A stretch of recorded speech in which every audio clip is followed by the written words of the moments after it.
Hello and welcome to this tutorial for the card game Lost Cities Rivals. You already have another card game called Lost Cities and even a board game by the same name. They're all connected, but each one is slightly different. This version includes coins that you use to bid on cards. And here's how that goes. You are playing with 4 decks of cards on the table. Each one is face down.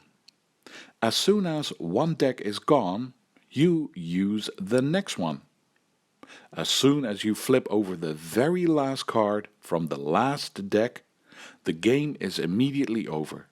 Then you start counting up all your points. Whoever has the most is the winner. You get all your points at the end of the game, but again, you keep playing until the last card has been flipped over, and then the game ends. If you have the most points, you are the winner.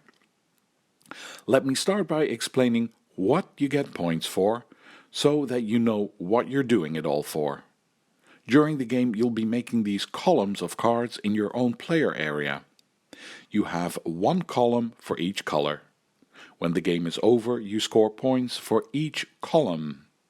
So, how does it work? You get 1 point for each footprint that you see in a column.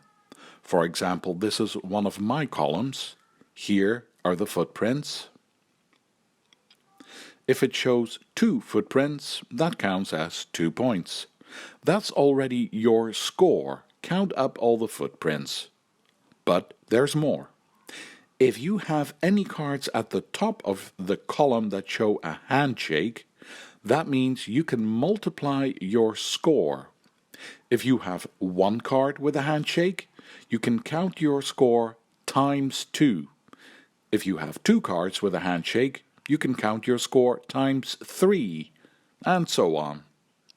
And the last thing that you can add as well is 8 additional bonus points if your column has at least 4 cards with a number on it.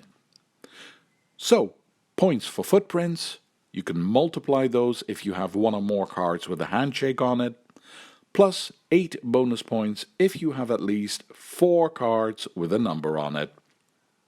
You do this scoring for each column that you have. Count up all the points for each column. If you have any coins left at the end of the game, you also get 1 point for each coin. And that is the whole scoring process. This is what your goal is when you're playing the game. Next, how do you play the game? What do you do when it's your turn? When it's your turn, you can choose between 2 things to do. You can either flip over the top card from the deck and add it to the display, or you can start a bidding to take these cards. That's all. Either flip over a card or start a bidding. Flipping over a card is nothing more than just that. Take the top card from the deck, flip it over, and place it face up next to the deck. It's possible there are already other cards there, but that's it. The other thing you can choose to do when it's your turn is start a bidding. If the cards that are open on the table look interesting to you, you can make an attempt to get them. But you can't just take them, you have to start a bidding. Just let everyone at the table know you're not flipping over a new card, but you want to bid. And then give your opening bid. It has to be at least 1 money. Then you go clockwise around the table. Each player can either pass or do a higher bid. You keep going around the table over and over until one player wins the bid and all the other players have dropped out. The player who won the bid and put the money into the supply does this.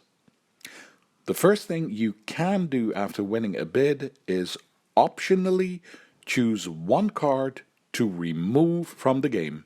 It goes back in the box or somewhere to the far side of the table, that's up to you. You don't have to remove a card, but you do have that option if you want to. And then you can take as many cards as you like from the display. You can take all of them, some of them, or even only one. That's up to you.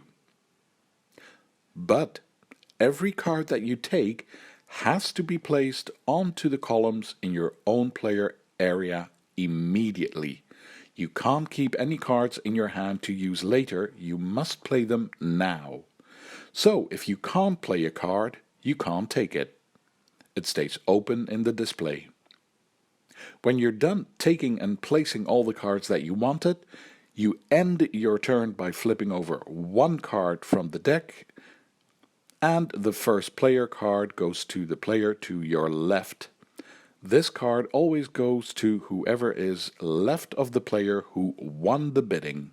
That player now gets the next turn in the game.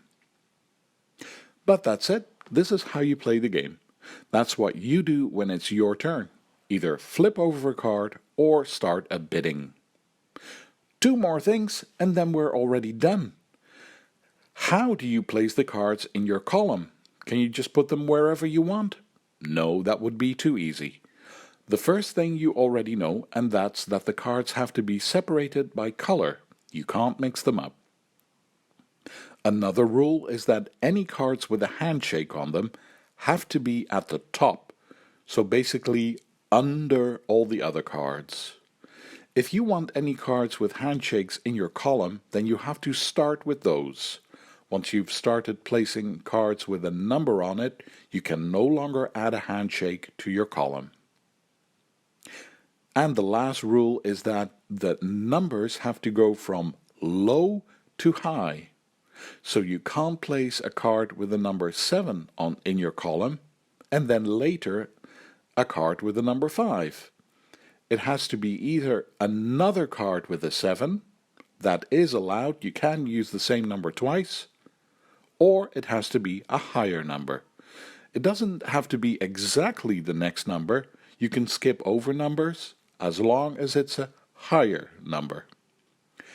So again, each column is maybe first a handshake card and then numbers with cards going from low numbers to high numbers. The last thing to know before you're good to go, as I've said, the game ends when there are no more cards to take. But what happens when one of the decks run out of cards? Do you just take out another deck and continue? Not quite.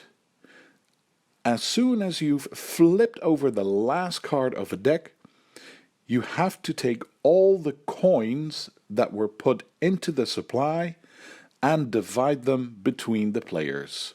Everyone gets coins again, but you have to equally divide them between all the players. If there are some coins left, just leave them in the supply.